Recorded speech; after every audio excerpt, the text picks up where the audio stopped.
Creí que era su única novia, y resulté ser solo una más en su lista. Me llamo Valeria y tengo 29 años. A esta edad, he vivido lo suficiente para saber lo que no deseo, pero aún estoy en el proceso de identificar lo que realmente anhelo. Siempre he sido una mujer decidida, aunque con un corazón romántico que a veces me ha llevado a tomar decisiones más impulsadas por los sentimientos que por la razón. Me entrego al amor con gran intensidad. No me enamoro de cualquiera, claro, pero cuando alguien logra romper la barrera que he construido a lo largo de los años, me entrego sin reservas. Crecí en un hogar donde el amor parecía algo distante, frágil, como una delicada pieza de porcelana en una casa llena de niños traviesos. Mis padres se separaron cuando yo tenía 8 años, y aunque nunca me faltó cariño, aprendí que las promesas podían romperse y que la estabilidad emocional no siempre era duradera. Sin embargo, a pesar de todo, deseaba casarme, siempre lo he querido. Desde pequeña me imaginaba con un vestido blanco, soñando con un tipo de amor que quizás solo existía en las películas que veía en secreto los viernes por la noche. Trabajaba como diseñadora gráfica independiente, lo que me permitía tener horarios flexibles, pero también llevaba una vida bastante solitaria. Pasaba muchas horas frente a la computadora, escuchando el sonido del teclado y mi música de fondo. Tenía amigos, por supuesto, pero la mayoría estaban ocupados construyendo sus vidas, casándose, teniendo hijos, mudándose a otras ciudades. Yo seguía aquí, en mi pequeño departamento en la metrópoli, rodeada de plantas, tazas de café tibio y listas de reproducción melancólicas. Siempre supe que tenía una debilidad por los hombres encantadores, esos que hablan como si el tiempo se detuviera al mirarte.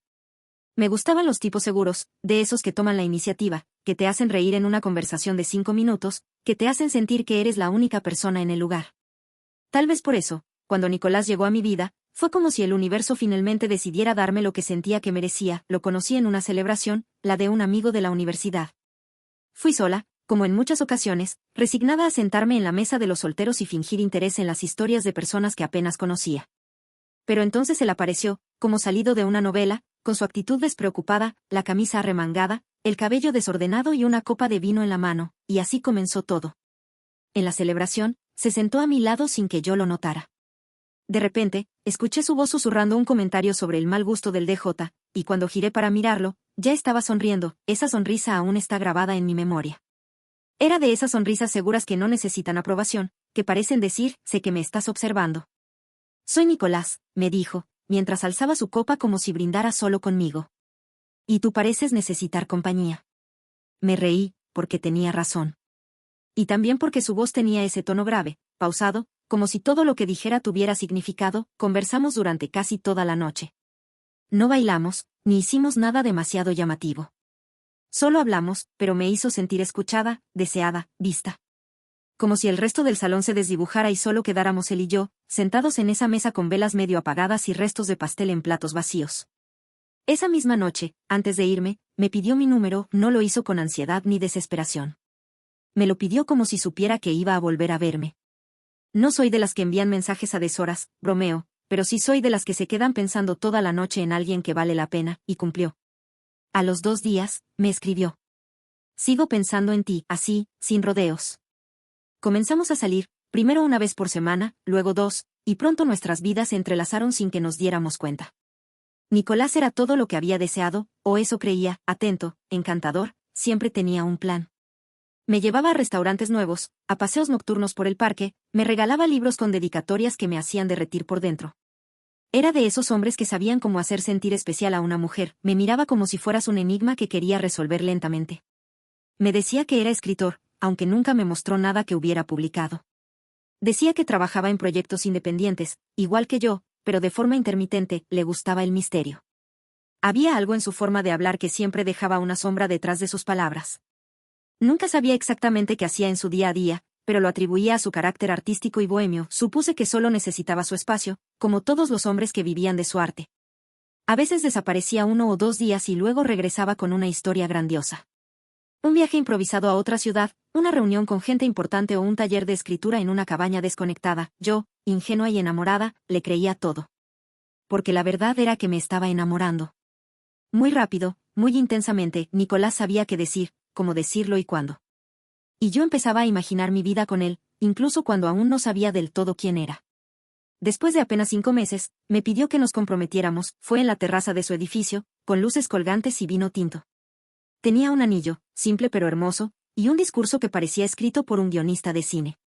Me habló del futuro, de un amor verdadero, de lo que era construir algo sólido con alguien, me dijo que nunca había sentido algo así.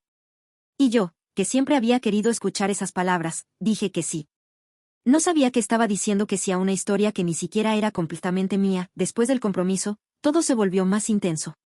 Nos mudamos juntos a un pequeño departamento en el centro, uno de esos edificios antiguos con pisos de madera que crujían al caminar, con grandes ventanas que dejaban entrar la luz por la mañana. A mí me encantaba ese lugar, me parecía el escenario perfecto para comenzar una vida real con alguien. Nicolás lo decoró conmigo, eligió los cuadros, los cojines, hasta las velas aromáticas.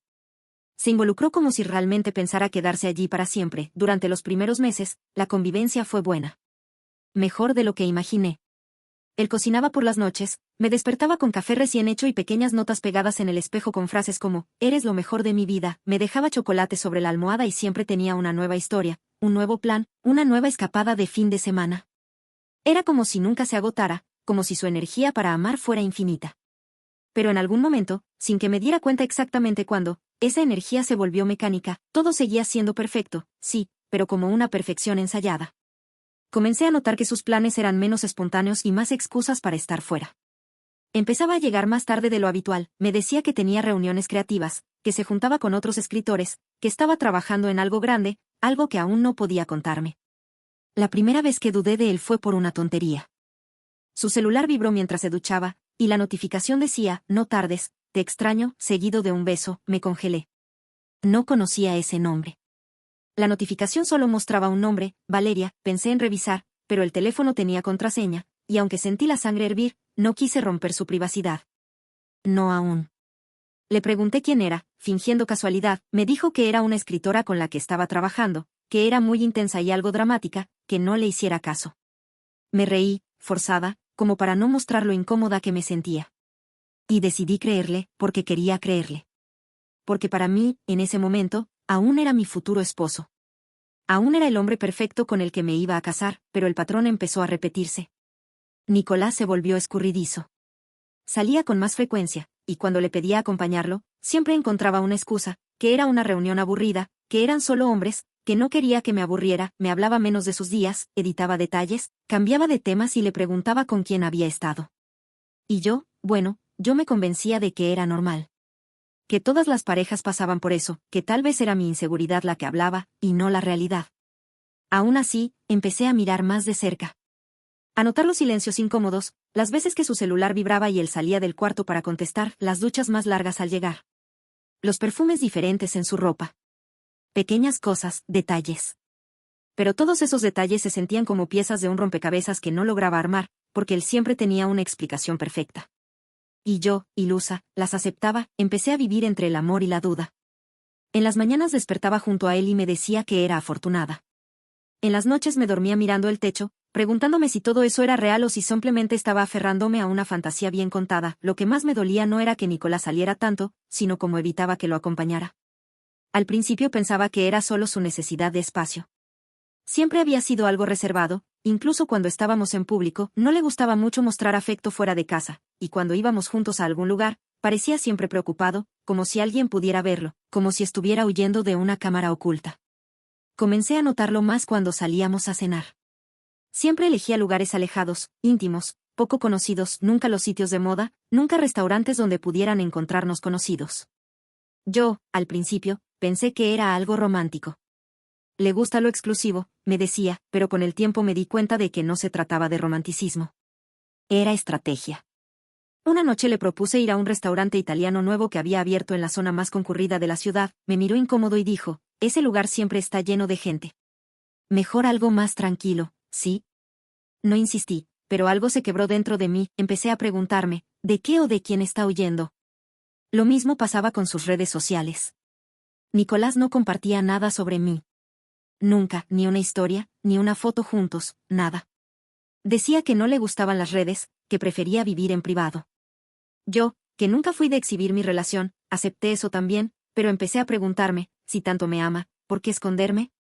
Una tarde, mientras él estaba en una reunión urgente, su computadora quedó encendida, y por primera vez, mi curiosidad venció a mi conciencia. No era una invasión de privacidad, me dije, era protección.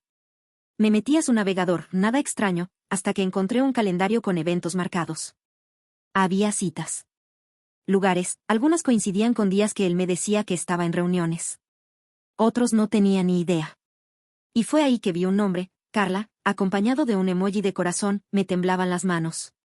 Busqué en sus redes y lo encontré, una cuenta privada, con una foto de perfil de una mujer abrazada a alguien que parecía ser Nicolás, no se veía su rostro completo, pero el cabello, el cuerpo, la postura, eran él. No había forma de confirmarlo, pero mi estómago lo sabía. Mi intuición lo supo antes que mi mente, no se lo dije. No aún. No tenía pruebas, no suficientes. Y todavía, en el fondo, quería pensar que todo esto era una confusión. O que, si era verdad, él tendría una explicación, algo que pudiera justificar lo injustificable. Seguía actuando normal. Seguimos planificando la boda, seguimos haciendo el amor por las noches. Cocinando juntos los domingos. Caminando por el parque como si nada pasara, pero dentro de mí, algo empezaba a romperse. Y yo lo sabía, esa historia perfecta tenía grietas. Solo que aún no imaginaba cuán profundas eran, empecé a despertar con una presión en el pecho. Como si algo dentro de mí ya supiera la verdad, pero se negara a decirla en voz alta. Nicolás seguía siendo cariñoso, atento, seguía diciéndome lo mucho que me amaba, pero sus actos empezaban a hablar otro idioma. Y yo me volví experta en interpretar silencios, en escuchar lo que él no decía. Una noche de sábado, me dijo que tenía una cena de trabajo con un grupo de creativos con los que colaboraba, me besó en la frente, se puso una camisa nueva que yo no había visto antes y se fue sin más. Me dejó sola en casa, con el vestido que me había comprado especialmente para salir con él esa noche. Dijo que no podía llevarme, que era algo muy cerrado, volví a oír la excusa de siempre. Esa noche no lloré. Solo sentí una rabia silenciosa que me hacía hervir por dentro, así que hice algo que nunca pensé hacer. Le pedí a mi amiga Laura, una de esas amigas leales que no necesitan explicaciones, que me ayudara a seguirlo. Ella manejó mientras yo, con las manos temblorosas, le pasaba la ubicación que compartía conmigo por WhatsApp, él no lo sabía, pero tenía la función activada desde hacía meses. Lo seguimos hasta una zona residencial, alejada del centro. Lo vimos bajar del auto con una sonrisa amplia, un ramo de flores en la mano, golpeó la puerta de una casa color terracota. Una mujer le abrió. Alta, delgada, con el cabello castaño recogido en una trenza, él la abrazó. No como se abraza a una amiga. No como se abraza a una colega, fue un abrazo de cuerpo completo, de los que van con historia, con piel, con deseo. No esperé a ver más. Le dije a Laura que nos fuéramos, no podía seguir mirando. Sentía el corazón atascado en la garganta. La respiración agitada, quise llorar, pero no pude. Quise gritar, pero me contuve. Mi cuerpo entero se volvió una olla a presión, no quise confrontarlo aún. Quería saber más. Quería entender el alcance de la mentira, pasé la semana siguiente vigilando sus movimientos. Anotando nombres que mencionaba. Revisando con disimulo su bolso, sus bolsillos, lo peor de todo fue que me volví una versión de mí que odiaba, desconfiada, obsesiva, desgastada. Pero aún no tenía lo más importante, una prueba clara, irrefutable. La obtuve de la manera más absurda, por una foto en Instagram, pública, no en su perfil, él jamás posteaba nada de nosotros, sino en el de otra mujer, que apareció entre mis sugerencias. Se llamaba Camila. Y ahí estaban, ella y Nicolás, tomados de la mano en un mirador al atardecer, besándose bajo un título que decía, contando los días para siempre, y un emoji de anillo, mis manos empezaron a sudar. Entré al perfil, fotos. Videos. Viajes, escapadas de fin de semana. Fechas que coincidían con los días que me decía que viajaba por trabajo. Comentarios llenos de amor, promesas. Y yo no aparecía en ningún rincón de esa vida. Sentí que el suelo bajo mis pies era de papel, no sabía si estaba en shock o simplemente muerta por dentro. Respiré hondo. Apagué el teléfono, me senté frente al espejo, me miré largamente. Y me hice la pregunta que evitaba desde hacía meses. ¿Y si yo no soy la única? ¿Y si nunca lo fui? Pasaron solo 3 días desde esa revelación cuando decidí enfrentarlo, preparé la escena con una frialdad que ni yo me reconocía. Cociné su cena favorita, pollo al curry con arroz jazmín, y me senté a esperarlo con una copa de vino. Cuando llegó, su sonrisa fue tan real que por un segundo dudé de todo lo que había visto, me besó como siempre. Me dijo que me había extrañado. Se sentó, comió. Me habló de su día. Hasta que puse el celular sobre la mesa y le mostré la foto de Camila, no dijo nada durante 10 segundos. Luego, suspiró. Se recargó contra el respaldo y cerró los ojos, y soltó la frase más cobarde que escuché en mi vida. No es lo que parece. Me reí, en voz baja. Casi sin emoción. No, entonces ¿qué es? ¿Una ilusión óptica? ¿Un montaje? ¿Un beso que no cuenta? Él tragó saliva. Empezó a decirme que Camila era alguien de su pasado con quien había reconectado. Que no significaba nada, que aún me amaba, que estaba confundido, que el amor puede ser complejo, que las cosas no siempre son blanco y negro. Mentiras.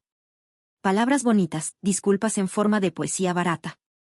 No le creí. Y luego vino lo peor, me confesó que había alguien más. Otra. No solo Camila, también Milena. Una mujer con la que llevaba viéndose esporádicamente, pero que lo entendía como nadie. Una especie de compañera emocional, una confidente. Una sombra paralela que no interfería, según él. Ahí me di cuenta, yo no era especial. Nunca lo fui. Fui parte de una colección cuidadosamente armada, una línea de mujeres a las que supo dar justo lo que necesitaban para quedarse. Para aguantar. Para no hacer preguntas, y lo peor es que me iba a casar con él. Ya teníamos fecha. Vestido, salón, invitaciones. Y aún así, él tenía un catálogo de novias que no se cruzaban entre sí solo porque él las mantenía en universos separados, hasta que una foto lo arruinó todo. No lloré frente a él. Lo eché del departamento sin gritos, sin escándalos, solo le dije, espero que todas ellas estén en la boda, Nicolás. Así por fin conoceré a mis compañeras de mesa, me quedé sola, con el vestido colgado en el armario y el anillo guardado en un cajón. Las semanas siguientes fueron un infierno. Me escribieron ambas mujeres cuando les conté la verdad, ninguna sabía de las otras. Todas creímos ser la única. Todas teníamos planes de boda, todas teníamos sueños rotos. Y yo, lentamente, comencé a reconstruirme. No con fuerza heroica, sino con el dolor auténtico de una mujer que confió demasiado, que amó ciegamente.